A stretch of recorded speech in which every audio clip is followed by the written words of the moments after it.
And then it goes on and goes on mentioning different categories of people. And of course, recently we've seen different categories of people in Kampala having the wrath of KCCA and the authorities in Kampala. I'm speaking about the vendors, the border raiders, and now also the tenterhooks. And just yesterday we saw it coming to the tax park. Even today, I went through the old tax park, which is now, we could even say it's the new one, but still the old tax park.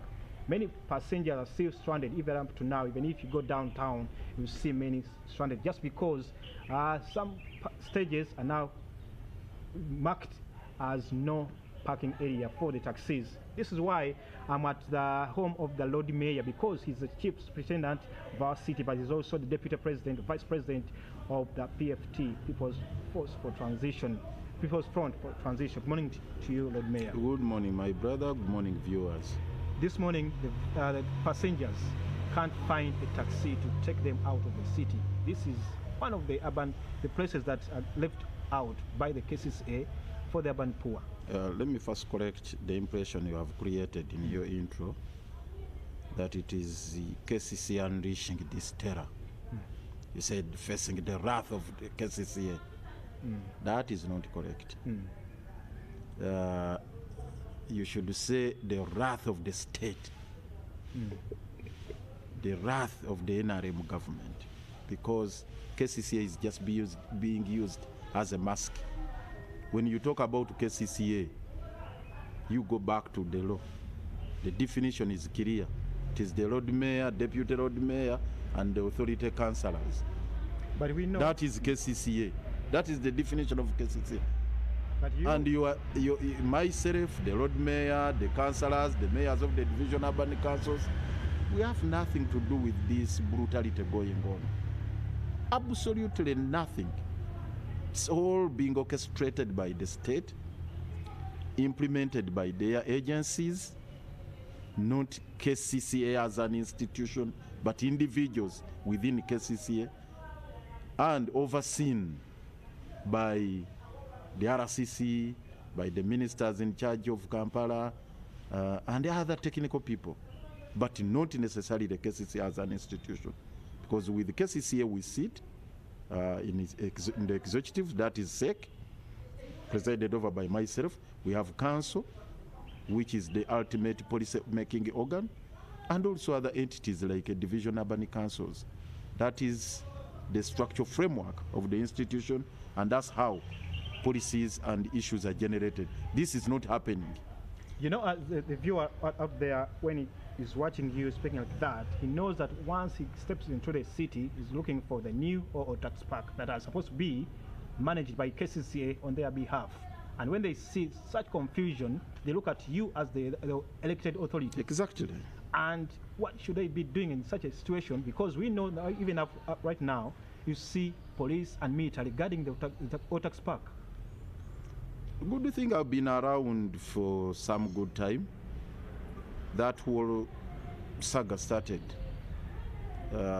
decades ago when I was still a member of parliament. I wasn't even at KCCA when the then leadership purportedly sold off parts of the taxi park to some tycoons.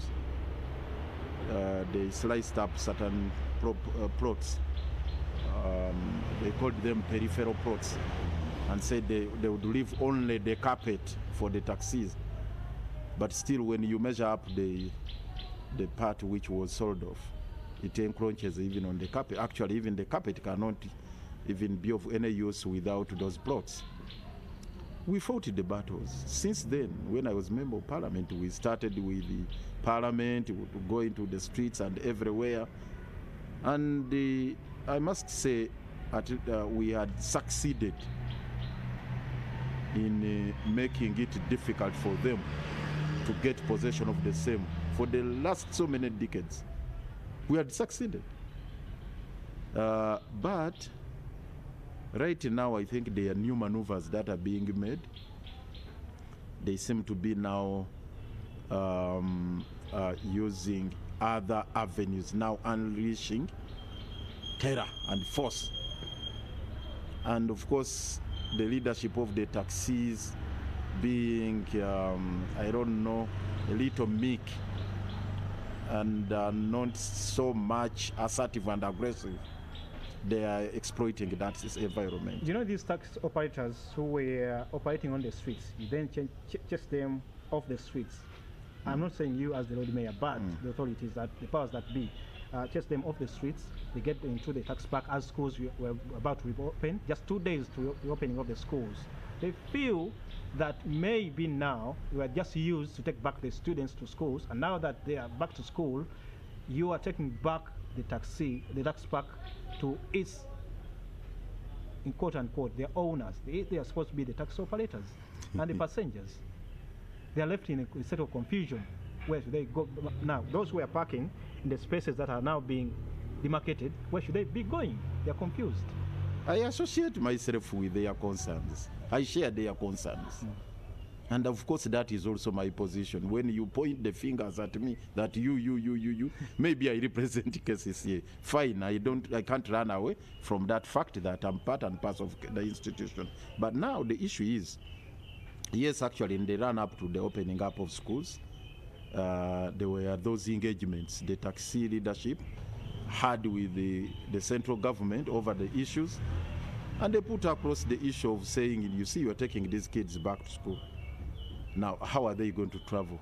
You want taxis to pick them by the roadside? And accidents happened, the kids knocked and whatnot. Government, I think, backtracked on their earlier position not to open the taxi park, because at that time they were using all sorts of maneuvers, including court processes, to say there is an injunction, there is this, to deny the taxi operators access to the taxi park. So I think they capitulated at that point and allowed the taxi park to be reopened, and they executed the memorandum of understanding, which unfortunately have not allowed us access to. We have put our foot on the ground saying, please, we need this agreement. We have to have a look at it. You know, you as the political wing, yes, you say you're fighting for the urban poor. The technical wing, I hadn't completed this, okay, because I was saying we wanted to see the provisions of this particular agreement, in the MOU, what they agreed upon, the terms and conditions. We wanted to get to understand them. Unfortunately, up to now, you can imagine I'm not privy to the same, and none of my colleagues are. Are you in control as the political chief of the city? I should say Ugandans are not in control of the state affairs. It's not only Lukwago. Because it's not only, by the way, even if you're talking about leadership, at times you assume I'm the only one who was elected. We have over 460 elected leaders in Kampala. They are mayors in the city. They are councillors. They are LCs. Actually, excluding LCs, the mayors and councillors alone were over 460. So all of them are accountable equally, the same way I'm accountable to the people.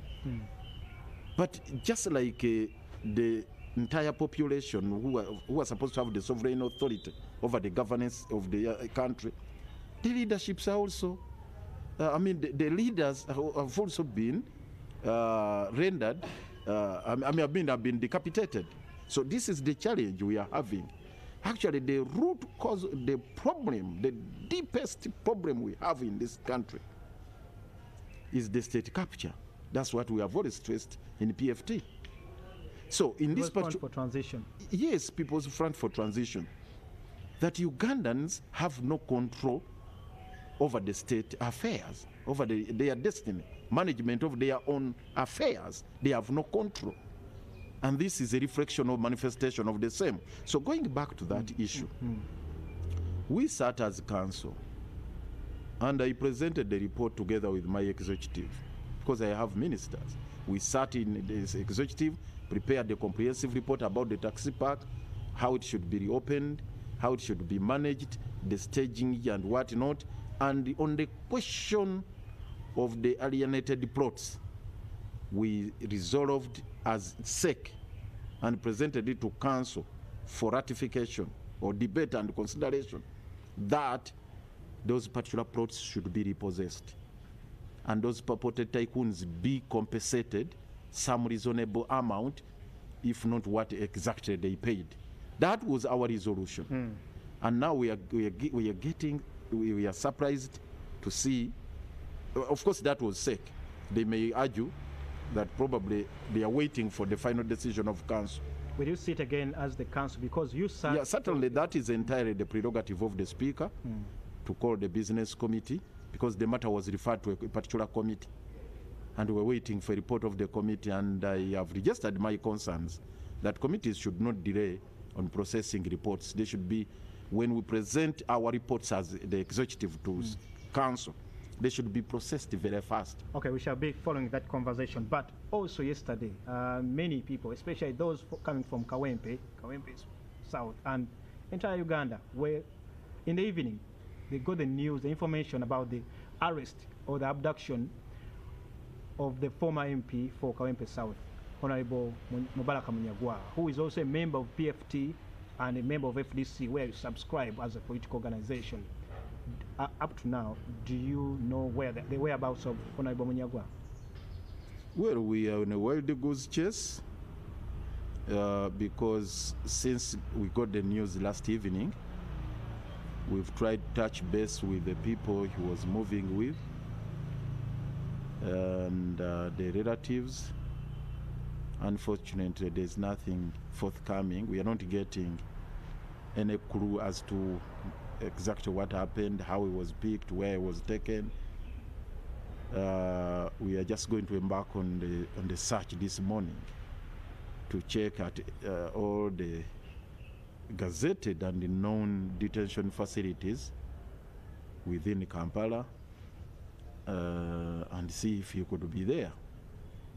But obviously we condemn the act, because even if it is an arrest, you need to inform the relatives, you need to do it in a manner that is in consonance with the Article 28 of the Constitution. Such arrest of that manner.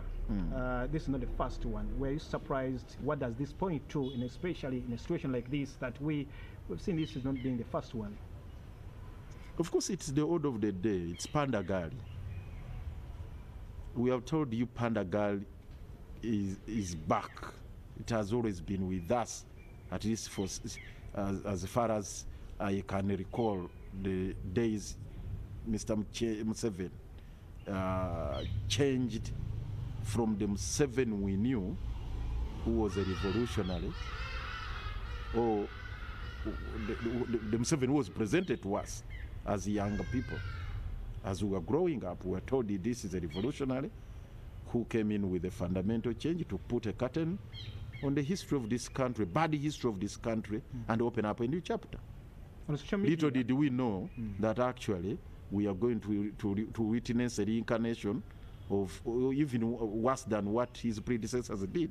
So basically that's what we are witnessing is Pandagali. Those drones are no different from the trucks those guys used during the Obote regime. On social media, I've been watching from yesterday and this morning, some people commenting on social media saying that he came out recently saying that he was a former commander of the Chikankane group, that, in quote, Chikankane group that was notorious during the time of campaigns and the like. And then there are some others saying that, this is the man who they allege that he was allegedly abducted himself in 2010. It was the build-up of Kawempe division mayor elections 2011. So there are many of them are not surprised what's happening, and others saying that maybe the words he was saying about Chikankane would have led him into trouble.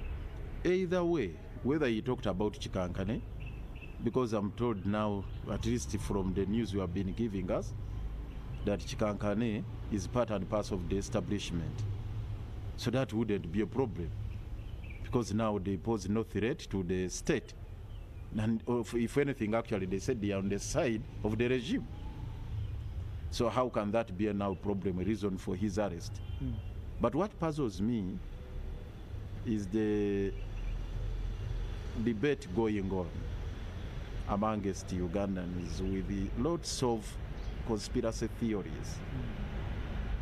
Like actually what you are insinuating. Picking it from the social media. Exactly. That is dangerous.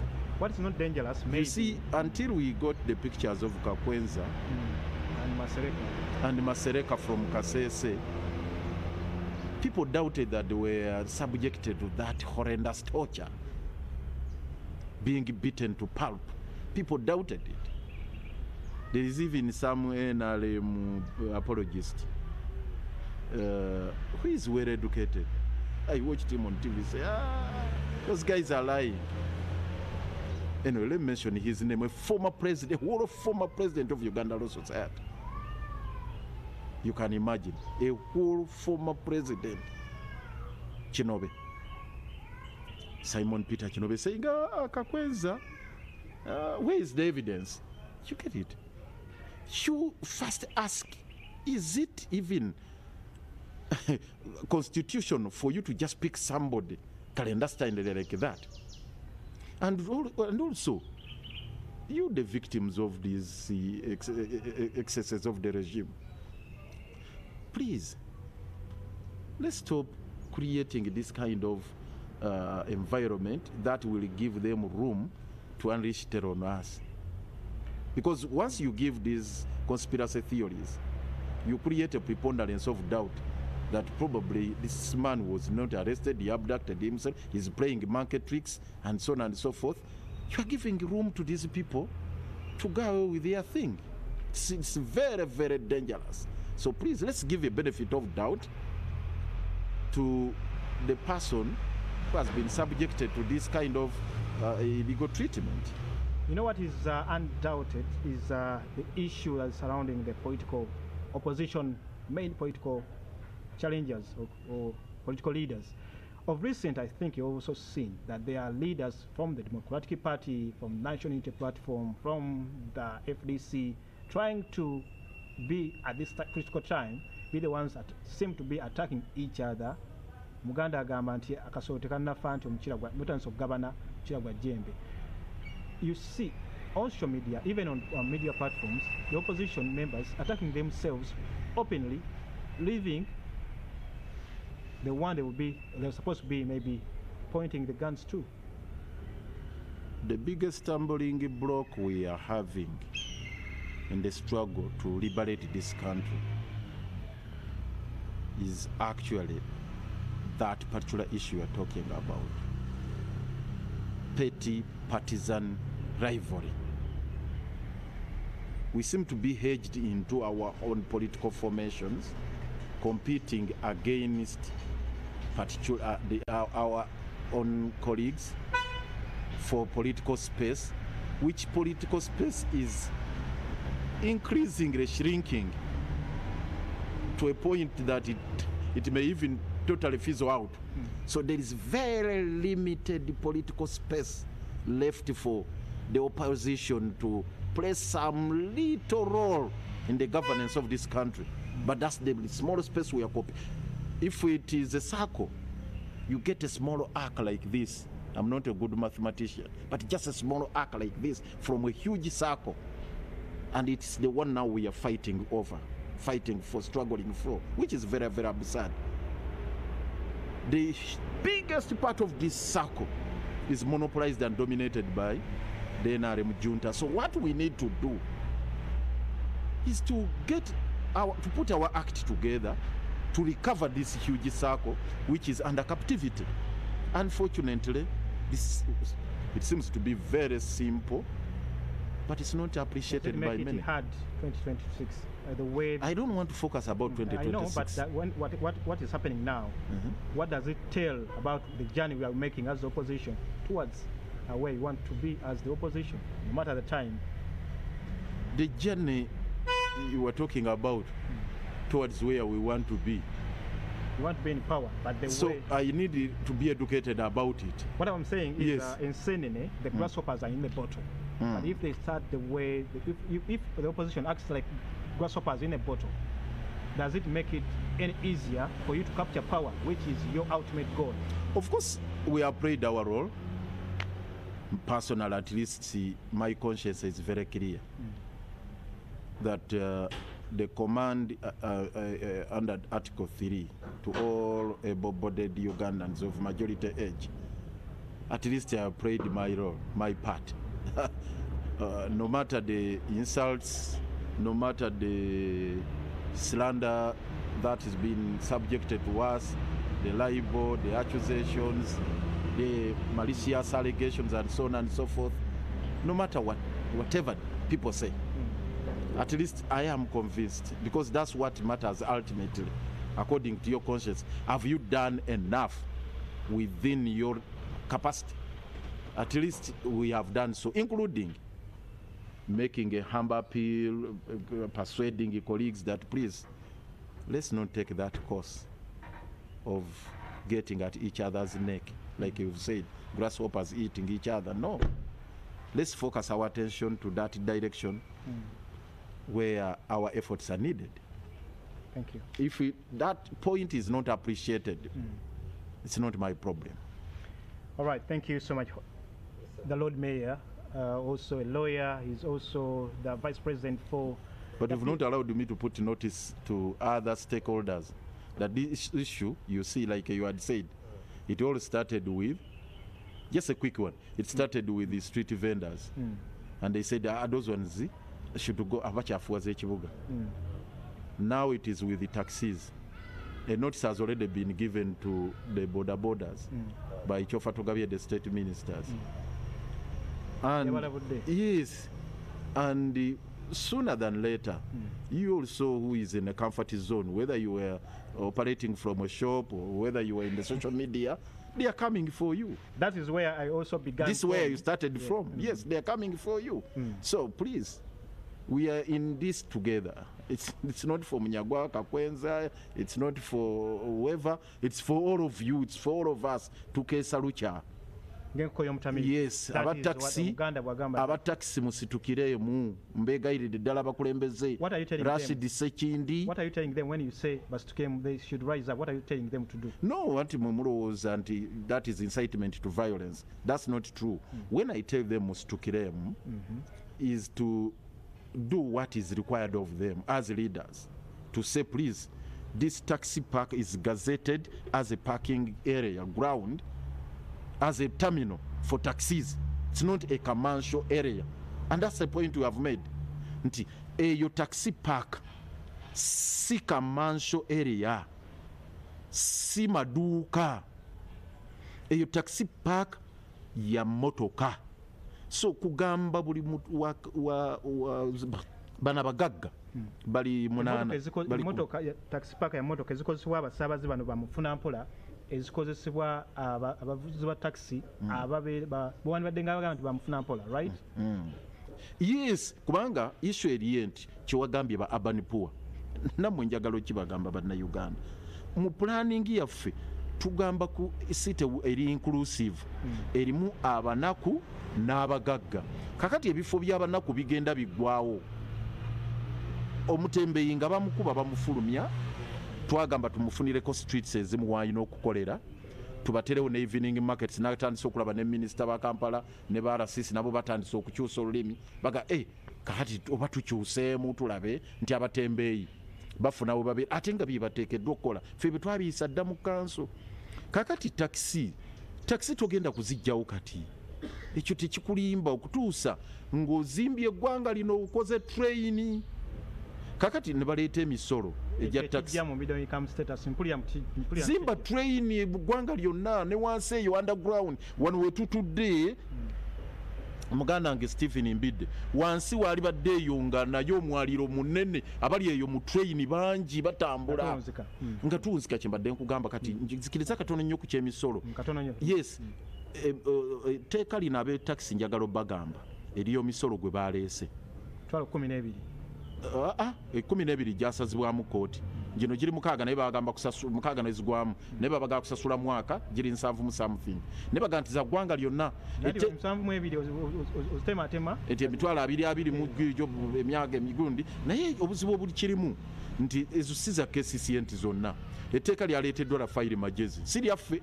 Rafael Magezi Minister wa Local Government, naye nga ne ssente ezo bagamba za municipalities zonna, districts zonna taxi gye ziyita, kuba taxi bweva wano katugezege Nambaale eyita municipalities mu districts nyingi.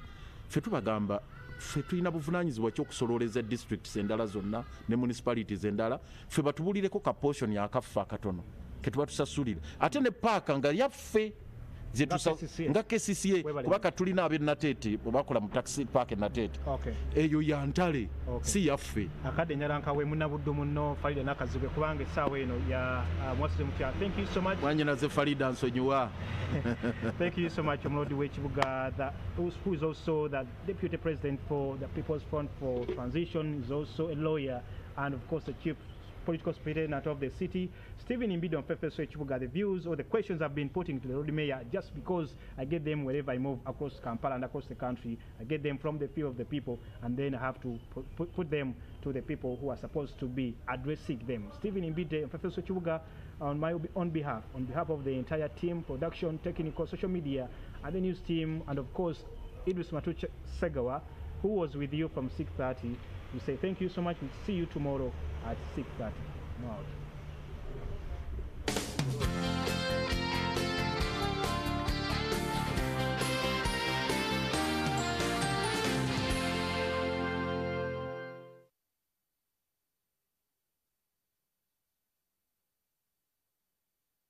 Easily buy, sell, send, and receive Bitcoin. Easily convert digital assets to Ugandan shillings. Quickly send money across Africa. Sign up and verify in seconds. Use the promo code NTV and get 10,000 shillings worth of Bitcoin. Introducing the ITEL A58. Get yourself one from any ITEL or MTN outlet. ITEL A58. More than bigger.